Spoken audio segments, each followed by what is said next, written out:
Bismillahirrahmanirrahim. Assalamualaikum warahmatullahi wabarakatuh.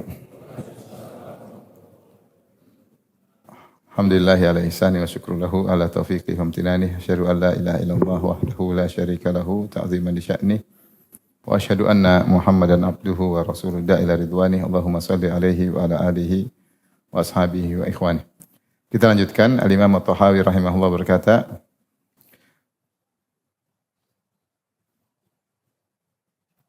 kata beliau, wa naqulu Allahu a'lam, kita ucapkan Allahu a'lam fi mashtabaha alaina ilmuhu, pada perkara yang masih rancu atau samar ilmunya bagi kita.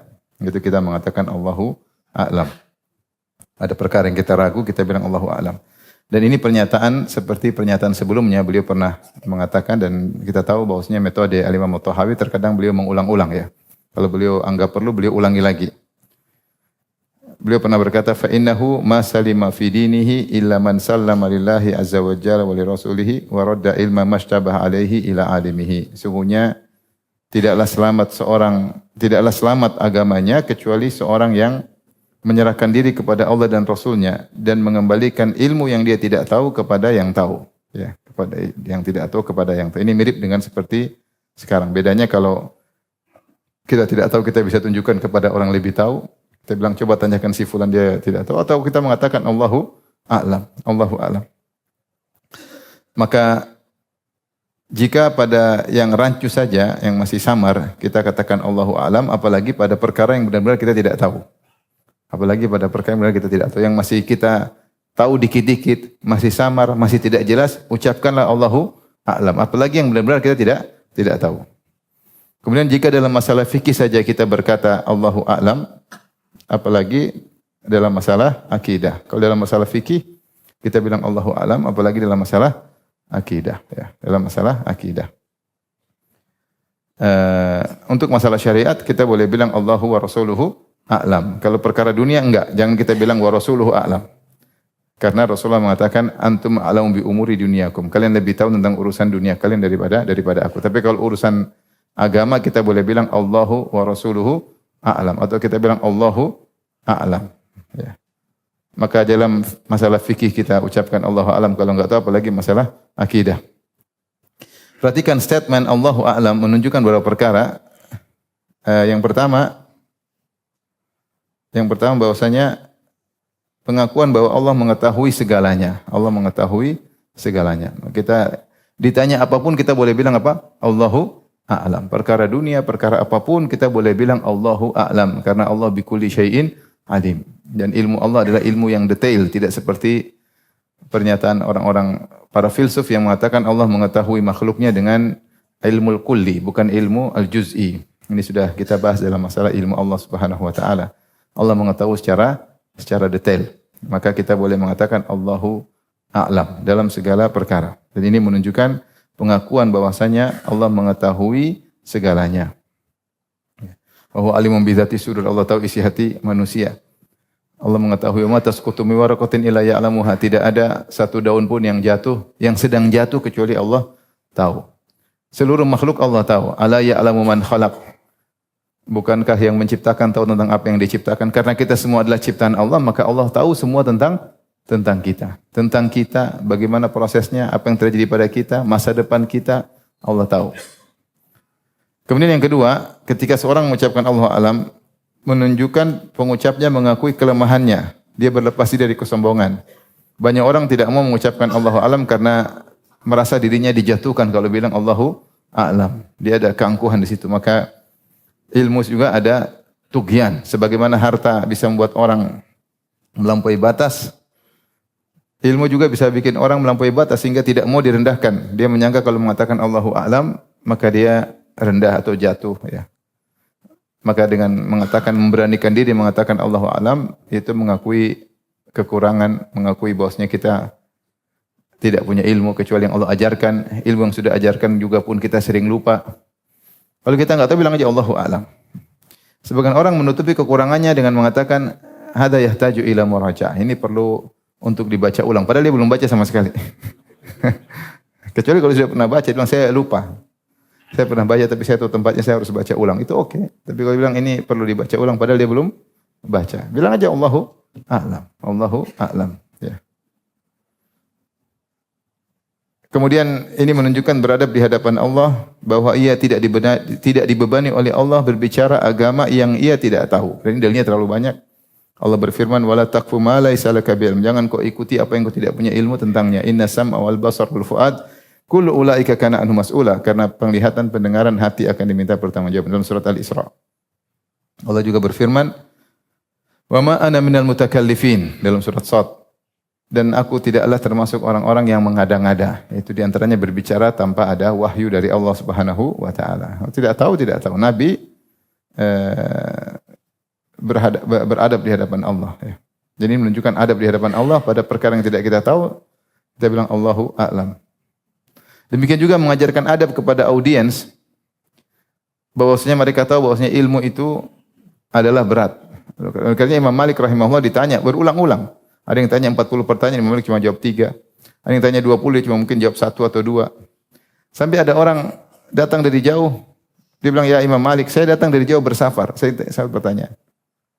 Terus Imam Malik bilang, "Allahu a'lam." Kata dia safar jauh-jauh, Allahu a'lam. Terus kalau kau tidak tahu, siapa yang mau tahu? Ya, saya tidak harus tahu. Saya tidak harus tahu. Yang beri pelajaran pada audiens bahwasanya masalah agama masalah berat.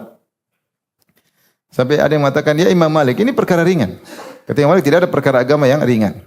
"Inna sanulqi 'alaika qawlan tsaqila." Sungguhnya kami akan membani kepada engkau dengan perkataan yang berat. Semua agama adalah perkara yang berat. Siapa yang bicara agama berarti dia berbicara atas nama Allah Subhanahu wa taala. Al-Muwaqqi'in an Rabbil Alamin, yaitu dia statement atas nama Allah Subhanahu wa taala. Dan semua berbicara tentang agama Allah bukan perkara yang ringan, berbicara tentang syariat, ya. Kita kalau saja bicara undang-undang KUHP enggak boleh sembarang, ya. Benar atau tidak? Ngawur, bikin pasal-pasal ngawur. Ini bicara tentang Allah Subhanahu wa taala atas nama Tuhan pencipta alam semesta. Maka kita ajarkan audiens kepada adab kepada audiens agar tidak meremehkan masalah ilmu. Bahwasanya ilmu syariat adalah ilmu yang berat, tidak asal menjawab. Dan dikatakan bahwasanya la a'lam, Allahu a'lam termasuk bagian daripada ilmu. La a'lamu minal ilm. Abu Darda radhiyallahu anhu berkata, "La a'lam nisful ilm." Mengatakan aku tidak tahu adalah setengah daripada ilmu. Asy-Sya'bi rahimahullah salah seorang tabi'in berkata, "La adri nisful ilm." Bahwasanya mengatakan saya tidak tahu adalah setengah ilmu. Qala Ali bin Abi Thalib radhiyallahu anhu, "Min ilmi rajul," kata dia, di antara ilmu seseorang, an yaqula lima la ya'lamu, hendaknya dia berkata pada perkara yang dia tidak tahu, Allahu a'lam. Jadi mengatakan Allahu a'lam itu ilmu, bahwasanya dia tidak tahu. Lianna Allah qala li rasulihi, karena Allah telah berfirman kepada rasulnya, "Qul ma as'alukum alaihi min ajrin wa ma ana minal mutakallifin." Katakanlah aku tidak minta upah dari dakwahku, wa ma ana minal mutakallifin, dan aku bukan orang yang berani berbuat-buat mengada-ngada. Ya, semua hanya dari wahyu Allah Subhanahu wa taala. Nah, kenapa dikatakan bahwasanya la a'lam, tidak tahu, adalah bagian dari ilmu? Di antaranya karena ketika orang mengatakan saya tidak tahu, berarti dia ngerti mana yang dia tahu, mana yang dia tidak tahu. Karena sebagian orang tidak tahu kalau dia tidak tahu. Itu masalahnya. Sehingga disebut dengan jahlul murakkab, al-jahlu al-murakkab, yaitu goblok kuadrat. Kapan dikatakan goblok kuadrat? Ketika dia tidak tahu bahwasanya dia tidak tahu. Di antara ilmu adalah mengetahui mana yang kau tahu dan mana yang kau tidak tahu. Makanya dikatakan bahwasanya al-ilmu la a'lam atau Allahu a'lam nisful ilm. La adri, aku tidak tahu, lah setengah ilmu. Ada yang mengatakan bahwasanya ilmu, ada yang mengatakan Allahu a'lam sepertiga ilmu. Karena ilmu adalah kitabun natik Al-Qur'an dan sunnah Nabi sallallahu alaihi wasallam, wala adri. Ilmu cuma Al-Qur'an, sunnah, dan saya tidak tahu. Selain dari Al-Qur'an dan sunnah bilang aja wallahu a'lam. Berarti dia sepertiga ilmu. Intinya ketika seorang mengatakan Allahu a'lam, dia ngerti mana yang dia tahu, mana yang dia tidak tahu, ya. Berarti dia punya ilmu tentang yang dia tahu dan dia tidak tahu. Kemudian juga keberanian seorang untuk mengucapkan Allahu a'lam itu adalah buah dari ketakwaannya. Karena dia tidak berani nekat untuk berbicara tanpa ilmu. Makanya dikatakan oleh sahabat diriwayatkan Ibnu Mas'ud atau yang lainnya, kalau ada orang berfatwa tentang semua yang ditanyakan dia jawab, maka ini majnun, ini orang gila. Nekat menjawab semua pertanyaan yang ditujukan kepadanya. Ini orang gila. Dikatakan juga jangan ada orang datang bertanya dengan pertanyaan yang sulit. Jangan kau pikirkan bagaimana kau meringankan bebannya. Sebelum kau memikirkan kau meninggalkan bannya, pikirkan kau akan ditanya oleh Allah. Apa kau siap untuk dihisap atas jawaban tersebut? Selamatkan dirimu sebelum kau menyelamatkan dirinya. Datang, ya Ustaz, ya udahlah boleh sajalah, boleh, kenapa boleh? Boleh kau yang binasa. Kalau kau tahu ilmunya bicara, kalau enggak jangan bicara. Kalau tahu ilmunya harus menjawab. Man su'ila an syai'in fakatamahu ya aljamahullahu yaumal qiyamati bidijamin minan nar. Siapa yang ditanya tentang ilmu, kemudian dia sembunyikan jawabannya, maka dia akan diberi kekang pada hari kiamat dengan kekang dari api neraka. Kalau punya ilmu jawab, kalau enggak bilang aja la adri, Allahu a'lam. Allahu a'lam. Makanya saya sering sampaikan, kita menghadiri majelis Syekh Abdul Muhsin Al-Abbad, bapaknya Syekh Abdul Razak, hafizahumullah. Ilmunya yang begitu luas, tapi kalau ditanya, beliau sering mengatakan Allahu a'lam, la adri, Allahu a'lam. Yang hadir ribuan dia cuek aja, Allahu a'lam. Pertanyaan lagi, Allahu a'lam. Pertanyaan lagi, Allahu a'lam. La adri. Kadang beliau ditanya, saya kayaknya tahu jawabannya. Kok Allahu a'lam? Saya sok tahu berarti. Sementara dia bilang apa? Allahu a'lam. Itu ada keraguan sedikit, Allahu a'lam. Ini yang disebut, kalau kau istabah itu maksudnya kau bukannya enggak tahu, kau tahu, tapi masih belum yakin. Kalau belum yakin enggak usah jawab. Bilang aja Allahu a'lam. Selesai. Selamat. Ya. Dan itu memicu engkau untuk belajar. Karena kau tahu, kau tidak tahu. Ya. Tapi kalau orang sudah angkuh, bilang Allahu a'lam, malu, enggak enak. Akhirnya ya nekat jawab. Masa enggak tahu? Takut orang bilang, masa Ustaz enggak tahu? Udah terlanjur terkenal, masa gitu aja enggak tahu. Akhirnya jawab, ya nekat, dia hanya membinasakan dirinya sendiri. Oleh karenanya, mengatakan Allahu a'lam, ini adalah statement yang luar biasa yang harus dipahami oleh setiap orang, bahkan setiap dai, bahkan setiap mufti untuk berani mengucapkan Allahu a'lam. Allahu a'lam, mengerikan ya. Benar saya sering dapati pertanyaan yang berat. Orang yang dalam kondisi itu sebenarnya enggak tahu jawabannya. Allahu a'lam. Kalau enggak saya bilang tanya sama Ustaz fulan yang tahu. Saya enggak tahu, ini bukan bidang saya, tanya sama yang lain. Itu lebih selamat. Sebutkan ada seorang syekh, saya dengar di Idaatul Quran, bercerita tentang seorang syekh, seorang ulama, muridnya nanya kepada dia, syekh hukum ini, bilang Allahu a'lam. Tanya 2 kali, kita Allahu a'lam. Begitu ada yang tanya, orang awam, dia jawab.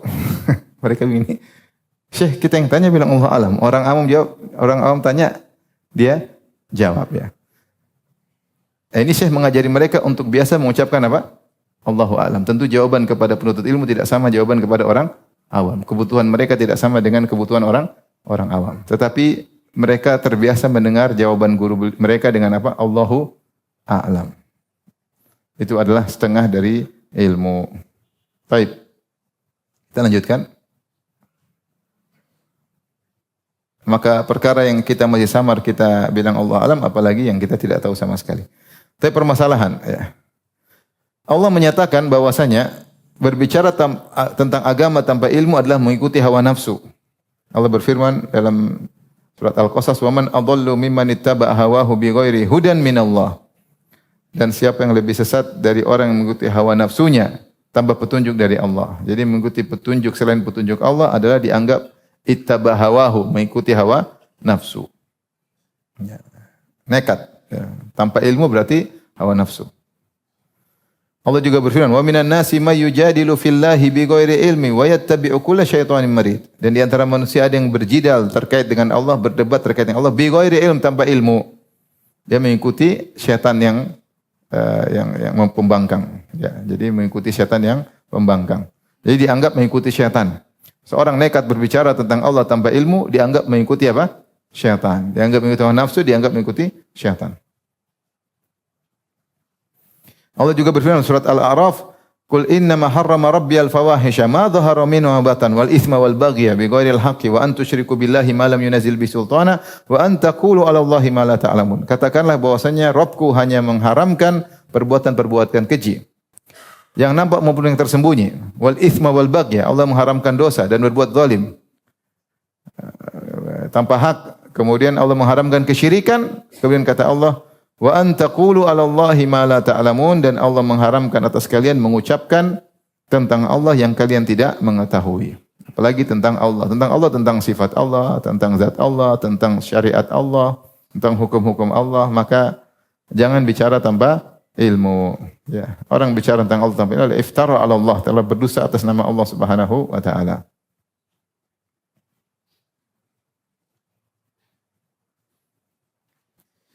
Ibnu Mas'ud berkata, "Man alima falyaqul." Siapa yang punya ilmu jawab. Jangan sembunyikan. Wa man lam ya'lam falyaqul Allahu a'lam. Siapa yang tidak tahu bilang Allahu a'lam. Fa inna minal ilmi an yaqula lima la ya'lamu la a'lam. Di antara ilmu kalau tidak tahu bilang la a'lam, aku tidak tahu. Hadis riwayat Bukhari dari asar Ibnu Mas'ud. Abu Bakar juga berkata, "Ayu ardin tuqilluni?" Bumi mana yang mau menaungiku? Wa ayu sama'in tudhilluni? Dan langit mana yang memayungku? In qultu fi ayatin min kitabillah bi ra'yi. Maka jika aku berani mengucapkan tentang ayat dalam Al-Quran yang dengan pendapatku, ya, yang aku tidak ketahui. Jadi dia mengatakan kalau aku bicara tentang ayat Allah pasti aku tahu. Ini perkataan Abu Bakar As-Siddiq radhiyallahu anhu. Jadi orang nekat berbicara tanpa ilmu berarti ikut hawa nafsu. Tidak ada pilihan yang kedua. Ilmu, dalil atau hawa nafsu. Jangan menerka-nerka. Kemudian Allah juga memerintahkan Nabi untuk mengucapkan Allahu a'lam. Seperti qulillahu a'lamu bima labithu. Ini ada tambahan. Qulillahu a'lamu bima labithu. Katakanlah Allah lebih mengetahui berapa lama mereka tinggal di Al-Kahf. Lahu ghaibus samawati wal ard. Bagi dialah ilmu gaib yang di langit dan di bumi. Allah sudah mengatakan qulillahu a'lam. Katakanlah Allahu a'lamu bima labithu. Allah lebih mengetahui. Nabi disuruh untuk mengucapkan Allahu a'lam. Qur rabbi a'lamu bi iddatihim ma la ya'lamuhum illa qalil. Katakanlah Rabbku a'lamu. Rabbku lebih mengetahui tentang jumlah ashabul kahfi. Di sini Nabi disuruh untuk mengatakan Rabbi a'lam, Allahu a'lam. Jadi Allah merintahkan Nabi untuk mengucapkan Allahu a'lam. La adri, ya. Seperti tadi, qul ma as'alukum alaihi min ajr wa ma ana minal mutakallifin. Katakanlah wa ma ana minal mutakallifin. Aku tidak termasuk orang yang mengada-ngada, tidak berani mengucapkan yang tidak ada wahyunya. Yang ketiga, Allah memperingatkan para nabi untuk tidak berbicara tanpa ilmu. Seperti Allah berfirman kepada Daud dalam surat Shad, kata Allah, "Ya Daud, inna ja'alnaka khalifatan fil ard." Wahai Daud, kami jadikan engkau sebagai raja di atas muka bumi. Fahkum bainan nasi bil haq. Berhukumlah dengan hak, dengan ilmu, dengan kebenaran. Wala tattabi'il hawa fayudhillaka an sabilillah. Jangan kau ikuti hawa nafsu ketika kau berhukum dengan selain ilmu Allah. Maka kalau nekat berhukum dengan hukum selain Allah, nekat berbicara tanpa ilmu, maka dianggap mengikuti hawa nafsu. Dan ini Allah ingatkan Nabi Daud, hati-hati berhukum dengan hukum Allah, jangan ikut hawa nafsumu. Kalau Nabi Daud diingatkan oleh Allah, apalagi kita yang potensi mengikuti hawa nafsu jauh lebih besar daripada para nabi. Tidak ada bandingannya. Kalau Nabi Daud diingatkan, apalagi kita. Kemudian juga Nabi Musa alaihissalam pernah ditegur oleh Allah dalam hadis riwayat Bukhari dan Muslim ketika Nabi Musa alaihissalam sedang berkhutbah di depan Bani Israel dengan perkataan yang masuk ke hati mereka sampai mereka terpesona dengan ceramahnya Nabi Musa alaihissalam. Maka ada yang bertanya, Su'ila Musa ayyun nasi a'lam. Wahai Musa, siapa manusia yang paling berilmu? Faqala ana a'lamu. Kata Nabi Musa, saya yang paling berilmu. Ini bukan maksud Nabi Musa sombong, bukan. Dia menyangka bosnya dia yang paling berilmu karena dia manusia paling spesial menurut dia di atas muka bumi. Buktinya dia kalimullah, Allah berbicara langsung dengan dia, dialah rasul ketika itu yang paling mulia. Sehingga dia menyangka dia yang paling berilmu. Maka kata Nabi, fa'atabahu Allahu alaihi idh lam yaruddal ilma ilaihi. Maka Allah tegur Nabi Musa ketika dia tidak mengembalikan ilmu kepada Allah. Harusnya dia mengatakan Allahu a'lam. Nabi Musa salah ditegur karena tidak bilang apa?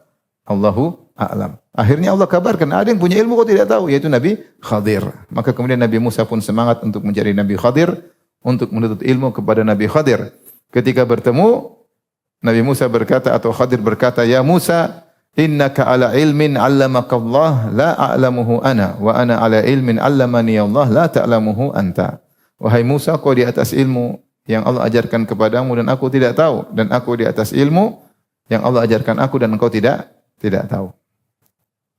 Maka di sini Nabi Musa ditegur oleh Allah karena tidak mengucapkan Allahu a'lam. Kemudian Nabi juga mempraktekkan hal tersebut. Nabi ketika ditanya tentang atfalul musyrikin, bagaimana nasib anak-anak kaum musyrikin yang meninggal dunia? Kaum musyrikin yang masuk neraka, anak-anak mereka bagaimana? Ini pertanyaan hal gaib. Maka Nabi mengatakan Allahu a'lam bima kanu amilin. Allah yang lebih tahu tentang apa yang mereka amalkan. Itu aku tidak tahu. Aku tidak tahu. Allah yang lebih tahu. Maka Nabi menjawab Allahu a'lam. Allahu a'lam. Ini perkara gaib, Nabi tidak harus tahu semua perkara gaib. Ada yang Nabi mengatakan apa? Allahu a'lam. Apalagi kita, kalau Nabi aja mengatakan Allahu a'lam, apalagi kita. Ya. Dan beberapa hadis-hadis Rasulullah mengatakan saya tidak tahu, saya tidak tahu, saya tidak tahu ya. Ya, Rasulullah mengatakan saya tidak tahu. Seperti ketika dipuji Utsman bin Maz'un, maka Rasulullah mengatakan, dari mana kau tahu? Ya, sementara saya tidak tahu bagaimana diri saya di kemudian hari ya. Intinya bahwasanya ini pentingnya kita mengucapkan Allahu a'lam, karena siapa yang nekat berbicara tanpa ilmu maka dia mengikuti hawa nafsu. Jika Nabi diperintahkan untuk mengucapkan Allahu a'lam, apalagi kita. Jika Nabi ditegur karena tidak, Nabi Musa ditegur karena tidak mengucapkan Allahu a'lam, apalagi kita. Maka seorang tahu ilmunya sangat sedikit. Tidak ada zaman sekarang yang mengetahui seluruh ilmu. Ilmu agama sangat luas. Sangat luas. Itu belajar akidah aja enggak habis-habis ya. Belum belajar yang lain. Antum aja belajar bahasa Arab aja belum bisa-bisa. Mau sok tahu. Belajar Arab, bahasa Arab enggak bisa, mau sok tahu. Di Madinah aja anak kecil sudah bisa bahasa Arab tidak sok tahu. Kadang-kadang saya ditanya, Ustaz bagaimana hukumnya? Terus ada orang dia langsung jawab, oh, hukumnya begini. Yang ditanya gua apa lu ya? Udah bukan Ustaz, sok jawab di depan Ustaz. Luar biasa PD-nya, full PD ya. Biar Ustaz yang jawab. Kau riak pingin tunjukkan kau punya ilmu. Biasanya riak begitu. Untuk menunjukkan saya tahu. Masa kau enggak tahu? Oh, ini perkara gampang, langsung jawab. Ustaznya masih mikir, dia udah jawab duluan. Masyaallah. Baik, kita lanjutkan. Keterkaitan Allahu a'lam dengan akidah. Karena perkataan ini dibawakan oleh At-Tahawi, Abu Ja'far At-Tahawi rahimahullah dalam matan akidah Tahawiyah. Apa kaitannya dengan masalah akidah? Sangat penting dalam masalah akidah. Pertama bahwasanya manhaj ahlu sunnah berbicara apapun dengan dalil, apalagi terkait akidah. Tidak boleh berbicara tentang agama Allah kecuali dengan dalil. Tidak boleh menerka-nerka, tidak boleh meraba-raba, tidak boleh mengira-ngira. Pakai dalil. Kalau enggak tahu bilang Allahu a'lam. Apalagi masalah akidah, apalagi masalah gaib. Allahu a'lam. Enggak tahu. Enggak tahu. Kalau dalilnya bicara, kalau enggak Allahu a'lam. Allahu a'lam ya. Ada yang bertanya sama saya, Ustaz, kalau ada wanita meninggal, terus dia seorang lelaki meninggal, istrinya ditinggal mati, kemudian istrinya menikah lagi sama seorang ikhwan, kemudian dia cerai, apakah di surga dia bisa ketemu dengan suami yang pertama? Ternyata suami kedua enggak benar. Datang dalam hadis, al-mar'u ma'akhiri azwajiha. Wanita di surga bersama suaminya yang terakhir. Tapi masalahnya dia bukan itu suami terakhir yang pertama. Paham? Misalnya sama Juminten nikah sama Pak Ijo. Pak Ijo orang soleh, Juminten soleha. Pak Ijo meninggal, ternyata Juminten nikah lagi sama Joni. Ternyata Joni kurang ajar. Akhirnya cerai. Nah, apakah Juminten masih bisa ketemu dengan Paijo kalau sama-sama surga? Apa jawabnya? Allahu a'lam. Yang tanya bilang, Ustaz, bukankah kita di surga bisa ketemu siapa saja? Saya bilang, wallahu a'lam. Dia maksa saya jawab. Ya udah, kalau udah cerai mau diapain? Siapa suruh nikah lagi? Sudah urusan. Penting mau surga aman. Yang penting kalau masuk surga pasti bahagia. Tapi perincian di surga, wallahu a'lam, kita enggak tahu. Karena tidak semua orang di surga punya cita-cita ingin sesuatu. Seperti apakah di surga saya boleh minta untuk sejajar dengan Nabi Muhammad dalam surga yang sama? Kan enggak mungkin. Karena apa? Karena dalil menunjukkan surga berlevel-level. Nah, mungkin orang di bawah minta naik level ke atas. Kenapa tidak mungkin? Karena Allah tidak membuat ilham dalam hatinya untuk minta naik ke atas. Karena bertentangan dengan dalil yang mengatakan bahwasanya surga berlevel-level. Kita ada dalil bahwasanya wanita bersama suami terakhir di surga. Tapi kalau bukan suami terakhir, kita jawabnya apa? Wallahu a'lam. Enggak tahu. Wallahu a'lam. Ustaz, bisa enggak saya di surga tidak ketemu lagi istri saya? Dia udah bosan, masuk surga enggak mau ketemu. Saya bilang kalau istri masuk surga, dia tidak tukang ngomel lagi, udah berubah. Udah tambah cantik, udah ngomel. Pokoknya saya enggak mau ketemu lagi. Ya, urusanmu dengan Allah. Allah alam. Nah, kita enggak tahu. Jadi bicara ilmu fikih kita harus pakai dalil, apalagi bicara tentang hal yang gaib. Ada yang bertanya, Ustaz, kalau kita sudah meninggal, bisakah kita kunjung-kunjungan di alam barzah? Tapi ada dalil isyarat bahwasanya ada pertemuan, tapi dalil secara detail kita enggak tahu, Allah alam. Apakah hadis tentang tazawur, ziarah antara ahli penduduk alam barzah, hadisnya sahih atau tidak? Wallahu a'lam. Ya. Meskipun sebagian dalil menunjukkan ada pertemuan, tapi maksudnya kapan ketemu-ketemu seperti di dunia, jalan-jalan, ngobrol bareng itu wallahu a'lam. Wallahu a'lam. Harus murajaah kembali. Baca ulang. Baik. Kemudian di antara keterkaitan Allah alam dengan akidah, Ahlus Sunnah hanya berbicara detail sesuai dengan dalil yang datang. Lebih dari detail itu dia tidak akan bicara. Menahan diri dari perkara yang tidak dibahas. Makanya Rasulullah mengatakan, wa idza dzukiral qadar fa'amsiku. Jika disebut dengan tentang takdir, maka tahanlah diri kalian. Tidak semua perkara dibahas oleh Nabi tentang masalah takdir. Ada ranah-ranah yang tidak boleh dibahas. Ketika sebagian orang nekat masuk dalam ranah-ranah takdir yang tidak boleh dibahas, akhirnya jadilah Mu'tazilah. Jadilah Mu'tazilah dengan mengolah akal mereka masuk dalam masalah hikmah-hikmah Allah Subhanahu wa taala, akhirnya mereka berkesimpulan tidak ada takdir. Kalau kita bilang ada takdir, Allah mentakdirkan kauna Allah mengazab, berarti tidak adil. Maka mereka Qadariyah menamakan diri mereka dengan Al-Adliyah, yaitu kami golongan adil, yang adil. Di antara konsekuensi keadilan Allah tidak ada takdir. Kenapa? Mereka gunakan akal mereka pada perkara-perkara yang ranah dilarang.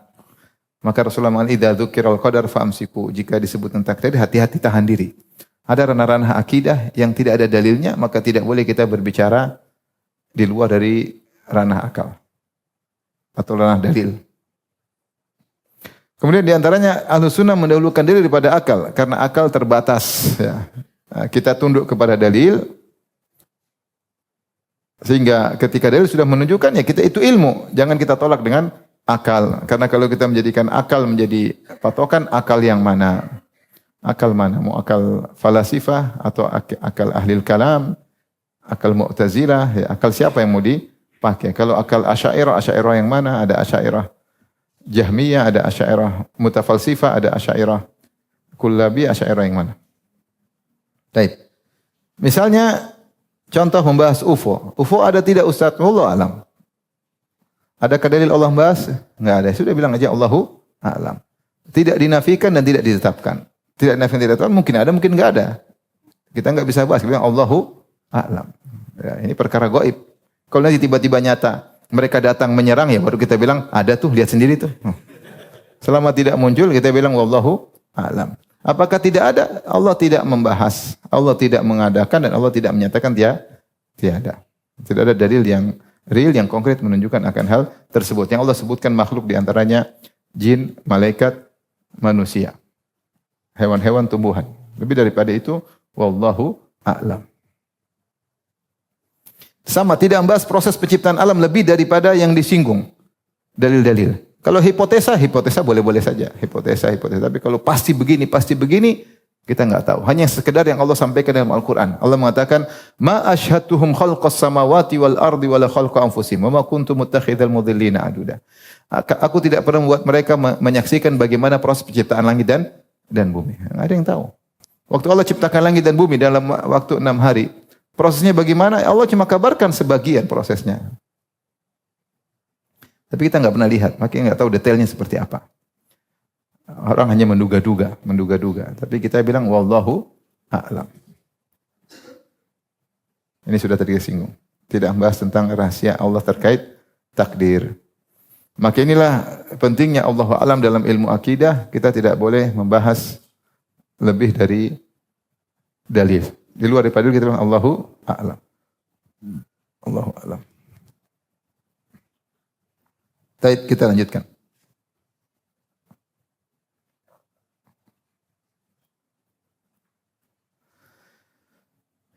Contoh-contoh pembahasan ahlul bidah di luar dalil.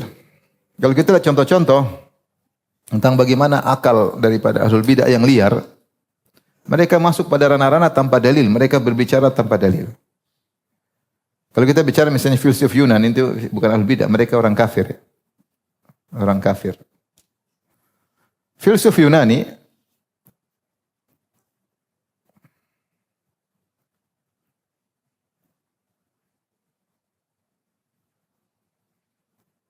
para filsuf terbagi menjadi dua. Ada namanya filsuf Yunani. Ini kafir ya, kafir. Ada namanya filsuf Muslim. Filsuf yang Muslim atau dianggap orang Muslim. Filsuf ini terbagi menjadi dua juga. Yang pertama disebut Dahriyah, Ad-Dahriyah, ateis. Yaitu menolak adanya Tuhan. Adanya Tuhan atau pencipta. Tidak ada namanya pencipta. Dan mereka menganggap semua yang ada cuma alam materi. Yang ada, yang wujud hanya materi. Hanya materi. Mereka tidak membahas namanya metafisika, non materi. Semua dunia materi yang kita itulah yang wujud. Di balik ini enggak ada. Mereka sebut Dahriyah, menolak adanya Tuhan. Sehingga mereka mengatakan alam terjadi dengan proses kausalitas, hukum proses atau hukum sebab akibat. Semua terjadi dengan sendirinya. Ini filsuf Yunani Dahriyah. Yang kedua, filsuf yang menetapkan adanya non materi. Namanya non materi. Yang mereka sebut dengan metafisika. Atau bahasa Arabnya disebut ma wara'al alam. Atau disebut juga ilmu teologi. Ya. Nah mereka ini membahas tentang ada sesuatu di balik non materi. Ini mereka bicara panjang lebar. Karena mereka bicara sesuatu yang mereka tidak lihat, paham? Di balik materi ini apa? Khilaf di kalangan mereka. Khilaf. Tidak ada dalil sama sekali, semua pakai logika. Antara Plato, Aristoteles, Plotinus, khilaf di kalangan mereka. Masing-masing punya teori sendiri-sendiri. Mau sebut khilafnya? Saya kasih gambaran aja. Misalnya Plato, dia menganggap alam ada dua. Alam ada dua. Ada namanya al-alam al-hissi, ada namanya al-alam al-akli. Kata dia, wujud itu ada di dua tempat. Ada alam hissi, yaitu indrawi, yang kita lihat sekarang. Ini semua alam indrawi, antum semua. Alam akli itu di akal. Kata dia yang hakiki itu yang ini. Ini cuma apa namanya? Proyeksi. Antum tahu kaca? Tahu kaca enggak? Kalau antum berkaca, mana yang hakiki? Antum atau yang di kaca? Mana yang proyeksi? Yang di antum apa yang di kaca? Yang proyeksi. Yang asli yang mana? Antum kan? yang manusia ini asli. Yang di kaca proyeksi. Plato dia bikin logika, kata dia justru sebaliknya yang antum lihat sekarang ini semua proyeksi.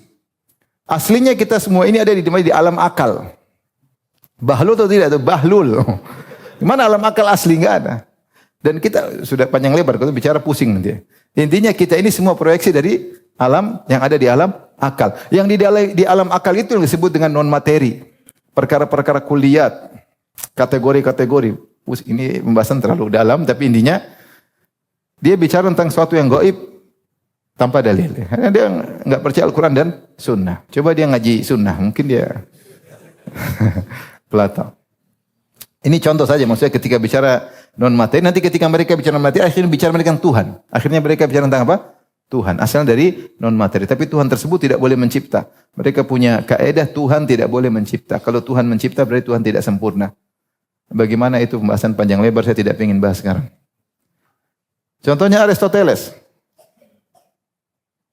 Aristoteles ketika bicara non materi, dia bilang semua materi ini yang ada itu berasal dari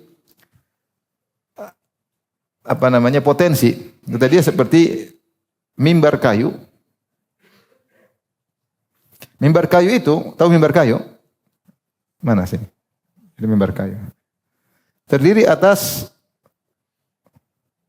hayuli, disebut namanya al-hayuli. Itu materi kayu. Bukan, terbalik. Ini dari materi kayu. Materi kayu yang kosong dari bentuk. Yang kosong dari bentuk. Adapun mimbar adalah bentuk, namanya surah. Ini namanya al-hayuli. Kata Aristoteles, bahwasanya mimbar kayu ini kalau kita lepaskan, dia sebenarnya ada di namanya alam potensi. Ada alam real, ada namanya alam potensi. Ada namanya alam potensi, namanya alam real. Alam real adalah mimbar kayu. Sebelum ada mimbar kayu, dia terdiri atas di alam potensi, ada namanya hayuli, kayu, dan surah mimbar. Di alam potensi sebelum jadi mimbar kayu, ini kalau kita preteli, ada potensi kayu, ada bentuk apa? Mimbar. Ketika ketemu, pleng, baru jadi mimbar apa? Kayu. Karena tidak ada kayu tanpa bentuk. Ketika belum ada bentuknya, berarti tidak ada di alam nyata. Bisakah antum bayangkan potensi kayu tanpa bentuk? Enggak bisa. Pasti antum bayangkan entah serbuk, entah pohon, entah apa. Adapun kayu tanpa bentuk bisa dibayangkan enggak? Enggak bisa. Pasti antum bayangkan dalam bentuk tertentu. Paham? Antum bisa bayang mimbar tanpa materi? Enggak bisa ya. Pasti yang kosong. Maka mimbar kayu sebenarnya sebelumnya di alam non materi atau potensi, yaitu ada hayuli, materi namanya materi kayu, dan bentuk mimbar. Kedua ini kemudian digerakkan satu namanya harokah. Ketika bertemu, peleng mimbar kayu. Pusing kan? Dia bayangin, pada potensi. Ini nanti digunakan oleh ateis. Mereka mengatakan alam terjadi dengan sendirinya. Karena dulu sebelumnya di alam potensi, kemudian muncul treng. Tapi di alam potensi itu suatu yang wujud atau tidak? Kalau wujud ada yang ciptakan juga dong kalau begitu. Intinya ini suatu tanpa ilmu, hayalan. Akhirnya bicara tentang apa? Tuhan. Belum lagi tentang Plotinus. Plotinus, udahlah, pokoknya ini ngaco semuanya. Ini panjang lebar lagi Plotinus. Antum melihat aja ceramahnya tentang apa? Falsafah ya. Tapi yang ingin saya sampaikan bahwasanya mereka ketika bicara tentang hal gaib mereka tanpa ilmu. Ini akidah. Nah, akhirnya para filsuf muslim juga terpengaruh dengan teori Plotinus. Plotinus punya teori namanya Al-Faidul Ilahi. Al-Faidul Ilahi ini sangat berbahaya, disebut Al-Faidul Ilahi. Curahan ilahi. Nah, bahasa kerennya apa? Emanasi. Bukan pemanasan ya, emanasi. Tuhan katanya sangat simpel, sederhana. Kemudian Tuhan karena saking sempurnanya tercurahkan darinya makhluk-makhluk berikutnya. Bukan makhluk mereka tidak menamakan makhluk. Tidak boleh ada namanya makhluk. Makhluk itu dari tidak ada menjadi ada. Semua yang ada di alam semesta ini adalah perwujudan curahan dari zat ilahi yang sangat simpel dan sangat sederhana.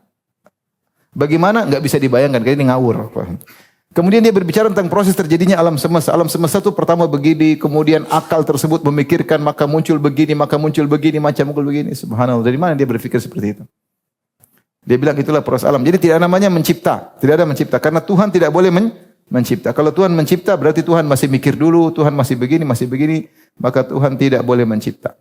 Kalau Tuhan mencipta berarti dia belum mencapai tujuannya. Kalau dia belum mencapai tujuannya berarti dia belum sempurna kecuali setelah mencapai tujuannya. Berarti kalau dia sebelum mencipta berarti dia belum sempurna. Berarti tidak pantas jadi Tuhan. Bisa diulang?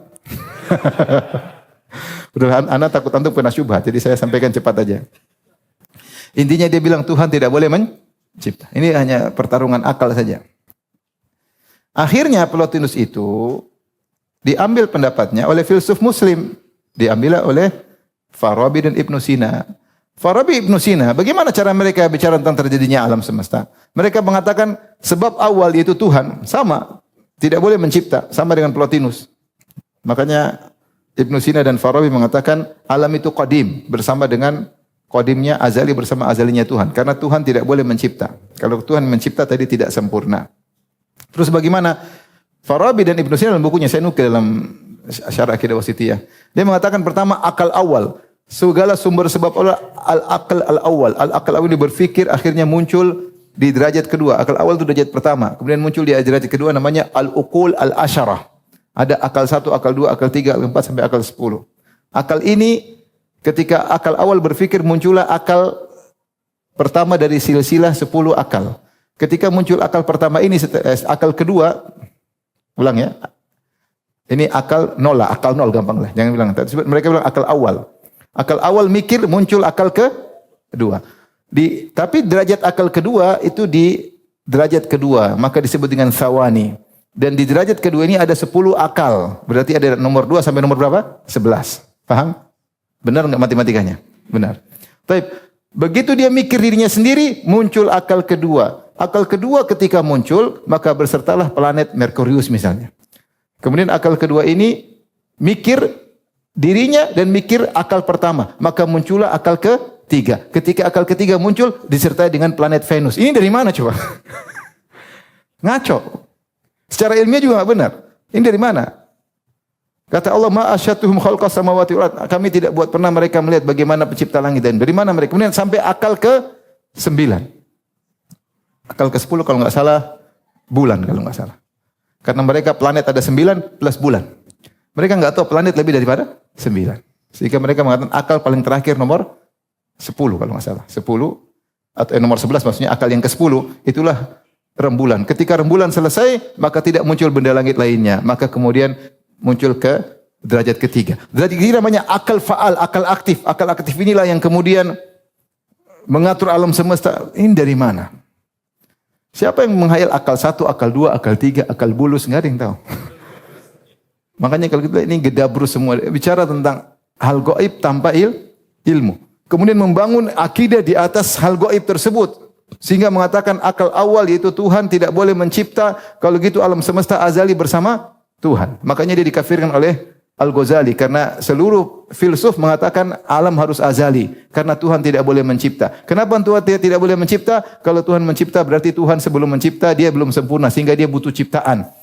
Dan dia baru sempurna ketika setelah muncul ciptaan. Berarti sebelum mencipta dia tidak berhak menjadi Tuhan. Karena dia butuh ciptaan. Mereka bikin istilah-istilah sendiri. Sehingga Tuhan tidak boleh mencipta. Nah kalau Tuhan tidak mencipta kok bisa muncul makhluk? Itulah namanya curahan. Lah curahan dulu yang dicurahkan sebelumnya ada atau tidak ada? Pusing mereka. Lah kita dulu ini sudah ada enggak bersama Tuhan? Iya sudah azali. Cuma munculnya belakangan. Lah katanya Tuhan simpel. Iya Tuhan simpel. Kok bisa munculin yang banyak? Bingung. Teka-teki di kalangan mereka, berkelahi debat di antara mereka, ribut tentang kok bisa yang simpel menimbulkan yang banyak tanpa ada proses penciptaan. Kalau agama Islam mudah. Allah dulu sendiri, Esa bikin makhluk tinggal apa? Kun, fayakun. Benar atau tidak?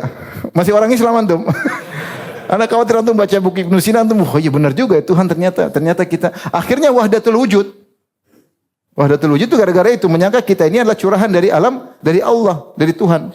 Kita adalah Tuhan, Tuhan adalah kita. Alam adalah Tuhan, Tuhan adalah alam. Karena alam adalah curahan dari Allah. Jadilah Ibnu Arabi. Maksud saya mereka subhanallah. Bagaimana mereka bicara tentang gaib tanpa ilmu. Baik, contoh lagi misalnya, kita bicara ahlul kalam. Ahlul kalam dan Asy'ariyah misalnya. Bicara tentang bahwasanya alam semesta ini terdiri atas a'rad dan jauhar. Jism ini terdiri atas jauhar. Semua jism kalau kita preteli, mau besi, mau kayu, mau hewan, mau tumbuhan, mau tanah. Kalau kita preteli, semuanya terdiri atas partikel terkecil yang sama. Partikel terkecil yang menyusun pena ini sama dengan partikel terkecil yang menyusun plastik, sama dengan partikel yang menyusun daging saya. Semua sama namanya jauhar fard. Partikel terkecil yang semuanya tersusun dari partikel yang sama. Benar atau tidak? Dari mana kau tahu? Dari mana kau tahu? Emang unsur dunia cuma satu model? Kemudian mereka bangun di atas ini berbagai macam akidah. Di antaranya mereka menolak kausalitas karena mereka ingin bantah dahriyah. Kata mereka, karena kita semua unsur terdiri dari unsur yang sama, tidak ada bedanya antara api dengan kayu, kayu dengan besi, api dengan air, semuanya partikel terkecil namanya jauhar al-fard. Kalau semuanya terdiri atas unsur yang sama, berarti harusnya akibatnya sama atau tidak? Harusnya sama kan? Kalau sama-sama dari air, sama-sama. Kenapa api membakar, air menghilangkan kebakaran? Kata mereka, api tidak menyebabkan kebakaran, air tidak menyebabkan basah, karena tersusun atas partikel yang sama. Akibatnya beda karena Allah ciptakan akibat yang terus-menerus. Jadi api kalau kena kertas, api tidak membakar karena dia jauhar al-fardnya sama dengan jauhar al-fardnya siapa? Air. Kenapa terbakar? Allah ciptakan kebakaran. Terus api, Allah ciptakan kebakaran ketika api kena kertas. Tapi bukan api yang membakar apa? Kertas. Baik, kita coba di kayu. Oh, kayu juga terbakar. Berarti api bakar kayu? Oh, enggak. Karena penyusun api dan penyusun air sama-sama jauhar fard. Partikel tidak beda. Kalau partikel tidak beda harusnya hasilnya sama. Benar enggak? Tahu kok bisa sama? Berarti Allah ciptakan kebakaran ketika api kena kayu. Coba kasih tanganmu, kebakar enggak? Oh ya, ternyata tangan juga kebakaran. Api yang bakar? Oh, enggak boleh bilang api membakar. Kalau api bilang api membakar, kafir atau mubtadi kata mereka. Kata Sanusi. Saya punya nukilannya. Terus bagaimana Allah ciptakan tangan kebakar ketika api menyentuh apa? Tanganmu. Ini disebut dengan hukum adi. Ternyata kebiasaan Allah menciptakan kebakaran ketika api kena kayu. Api bukan penyebab kebakaran, tapi Allah ciptakan kebakaran dengan tandanya api kena kayu. Seperti Allah ciptakan hujan bukan dengan pelangi, tapi ada pelangi berarti ada hujan. Apakah pelangi menyebabkan hujan? Tidak, pelangi tanda ada hujan. Kata mereka itu semua cuma tanda. Untuk musing ya? Jadi mereka berhayal dulu ada nama Jauhar al-Fard. Setelah mereka berhayal baru subhanallah mereka bikin akidah dibangun atas Jauhar al-Fard sampai menolak sifat Allah gara-gara Jauhar al-Fard. Padahal itu tidak ada dalil, ini perkara gaib. Dan dibantah oleh ilmuwan modern sekarang bahwasanya partikel elementary ternyata banyak, bukan cuma satu model. Cahaya boson, karena atom beda lagi, atom lagi bisa terbagi-bagi. Ada neutron, ada elektron, ada proton, ada macam-macam tonton lainnya. Dan itu bisa terkecil-kecil. Ternyata ngaco. Bagaimana mereka bangun akidah di atas suatu yang gaib yang mereka perkirakan? Bahwasanya partikel elementary semua yang ada di alam semesta sama, namanya Jauhar al-Fard. Terus kata mereka Jauhar al-Fard tidak bisa dibagi-bagi. Karena tidak bisa dibagi-bagi maka tidak ada panjang, tidak ada lebarnya. Pusing, tidak bisa dibagi-bagi karena tidak ada, kalau setiap masih bisa dibagi berarti bukan partikel elementary. Kata mereka partikel elementary partikel terkecil yang tidak bisa dibagi lagi. Berarti tidak ada panjang, tidak lebar. Tidak ada panjang, tidak ada lebar. Kalau tidak ada panjang, tidak ada panjang, tidak ada lebar, tidak ada tinggi. Kalau disusun, nol juga enggak? Nol tambah nol sama dengan nol. Gimana? Kalau tidak ada panjang, tidak ada tinggi, tidak ada lebar, disusun, ya sama saja. Nol tambah nol sama dengan nol. Makanya mereka diketahui oleh Ibnu Hazm. Bagaimana partikel terkecil tidak ada panjang, tidak ada lebar, tidak ada tinggi, tidak bisa dibagi-bagi. Kalau disusun untuk jism, nggak bisa. Sampai proton, neutron, elektron sampai terakhir itu pun masih ada apa? Masanya masih ada volume.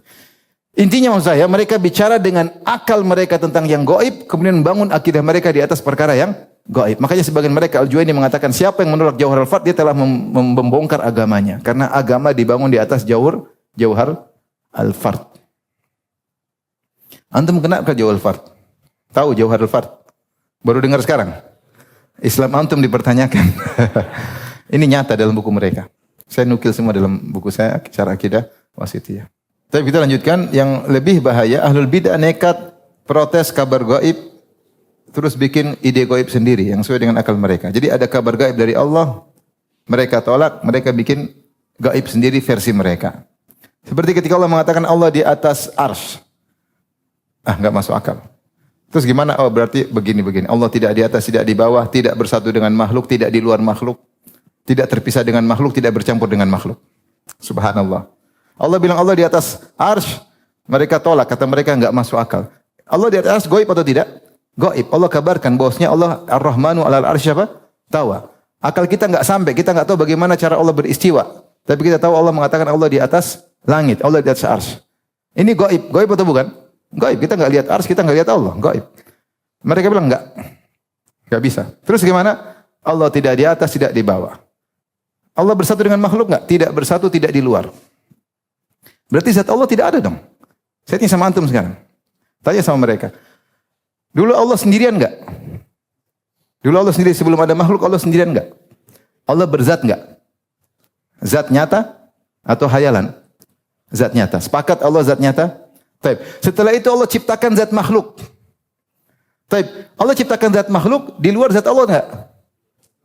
Atau di dalam zat Allah? Mereka bilang tidak di luar, tidak di dalam. Kalau zat makhluk tidak di dalam Allah, tidak di luar Allah, berarti Allah makhluk tidak ada atau Allah tidak ada. Kalau selama Allah ada real wujudnya, maka ada perbandingan. Benar enggak? Saya ulangi, saya tanya sama antum. Antum saya tahu akal sehat atau tidak, saya pengen tahu. Allah Subhanahu wa taala dulu sendirian enggak? Baik, berzat nyata atau tidak? Zat makhluk nyata enggak? Ketika Allah ciptakan zat makhluk dari tidak ada menjadi ada. Zat makhluk tersebut di luar zat Allah atau dalam zat Allah? Ya kalau kita bilang di luar selesai. Di luar berarti Allah maha atas, di atas daripada makhluk karena di luar makhluk. Mereka bilang tidak di luar, di dalam. Udah. Kalau zat makhluk tidak di luar Allah, tidak di dalam Allah, atau kata sebaliknya Allah tidak di luar makhluk atau di dalam makhluk, berarti salah satunya tidak ada. Atau kedua-duanya satu kesatuan. Faham? Antum akalnya jalan enggak? Saya ulangi. Saya ulangi 3 kali. Dulu Allah sendirian enggak? Zatnya real nyata atau cuma di khayalan? Nyata. Antum makhluk ini nyata atau tidak? Langit nyata enggak? Nyata. Dulu langit enggak ada. Ketika Allah ciptakan langit, ciptakan bumi, ciptakan antum. Zat antum ini dibandingkan zat Allah, apakah di luar zat Allah atau dalam zat Allah? Kita mengeluar. Berarti kalau antum di luar zat Allah, berarti zat Allah di luar antum enggak? Benar enggak? Benar. Kata mereka, enggak. Zat Allah tidak di luar makhluk, tidak di dalam makhluk. Berarti zat makhluk tidak di luar Allah, tidak di dalam Allah. Kalau pernyataan seperti itu cuma 2 kemungkinan kata Ibnu Taimiyah rahimahullah. Ima zat Allah enggak ada, sehingga tidak bisa dikatakan makhluk di luar zat atau dalam zat, karena zat Allah memang tidak ada. Zatnya cuma dalam hayalan. Atau zat makhluk tidak ada, sebagaimana pendapat wahdatul wujud, Allah dan makhluk satu kesatuan. Sehingga tidak bisa kita katakan Allah di luar makhluk atau dalam makhluk, karena Allah adalah makhluk satu kesatuan. Justru mereka menolak Allah di atas karena tidak logis. Mereka bikin logika sendiri, menurut mereka gaib. Jadi mereka bicara gaib dengan logika mereka. Harusnya mereka mengatakan Allahu a'lam. Allah bilang Allah ars, selesai. Harusnya demikian. Bagaimananya Allahu a'lam, karena kami enggak tahu, enggak pernah lihat Allah, enggak pernah lihat ars. Ini mereka protes, mereka bikin gaib sendiri, justru tidak logis. Kecuali zat Allah tidak ada. Paham? Ada yang protes? Contoh lagi, Allah mengabarkan bahwasanya Allah bisa dilihat. Nabi mengabarkan Allah mengabarkan Allah dilihat. Wujuhu yauma idzin nadhira ila rabbiha nadhira. Pada hari kiamat mereka lihat Allah. Mereka berseri-seri melihat Allah Subhanahu wa taala. Nabi mengatakan innakum tarawna rabbakum qiyanan kama tarawna al-qamara lailatal badr. Kalian akan melihat Allah langsung dengan mata kalian, berhadap-hadapan. Sebagaimana kalian melihat rembulan. Nabi tidak sedang menyamakan Allah dengan rembulan, karena dalam riwayat yang lain seperti melihat matahari. Nabi tidak menyamakan dengan matahari, Allah dengan matahari, tapi yang Nabi samakan adalah cara melihat. Paham? Cara melihat. Namanya melihat dengan mata, berarti di depan mata enggak?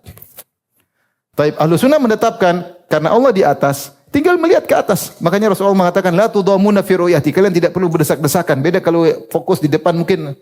Tapi kalau yang di atas enggak perlu berdesak-desakan. Meskipun 1 miliar lihat bulan, semua bisa lihat dengan mudah. Lihat ke atas. Ingat, yang disamakan oleh Nabi adalah cara melihat. Faham? Bukan menyamakan Allah dengan rembulan atau menyamakan Allah dengan matahari. Asy'ariyah, mereka tidak bisa nolak hadis ayat-ayat, kan hadisnya mutawatir, ayatnya jelas. Tapi mereka menolak kabar gaib tersebut. Kata mereka enggak masuk akal melihat Allah di atas karena mereka menolak Allah di atas. Kalau gitu bagaimana melihat Allah tanpa arah? Gimana cara melihat dengan mata tapi bukan depan mata? Kira-kira gimana? Malah enggak masuk akal. Akhirnya ditertawain oleh Mu'tazilah. Zamakhsyari ngejek mereka. Gimana ente melihat dengan mata tapi tidak depan mata? Itu namanya bukan melihat dengan mata. Kalau melihat dengan dengkul pun di depan dengkul, paham? Melihat dengan mata, depan mata. Bagaimana? Akhirnya sebagian mereka terpaksa mentakwil, maksudnya melihat dengan hati. Maksudnya tambahan ilmu. Itu lain cerita. Berarti ente menolak hadis-hadis melihat Allah Subhanahu wa taala. Adapun Ahlus Sunnah selesai. Kita melihat kalau di surga orang-orang akan melihat Allah, caranya dengan melihat ke atas, Allahnya kita enggak tahu seperti apa. Yang jelas di antara puncak kelezatan dalam memandang wajah Allah. Maksud saya mereka masuk dalam ranah ada hal gaib, mereka tolak, mereka bikin versi gaib sendiri yang sesuai dengan akal mereka. Itu bahaya sekali seperti itu. Seperti Ibnu Sina ketika dikabarkan hari kebangkitan jasad dia tidak terima, secara akal enggak masuk akal, dia tolak kebangkitan jasad, dia bikin gaib sendiri bahwasanya yang dibangkitkan cuma ruh. Ini seperti ini berbahaya. Ketika gaib ditolak kemudian bikin gaib versi sendiri. Tapi demikian saja kajian kita. Wabillahi taufiq. Assalamualaikum warahmatullahi wabarakatuh.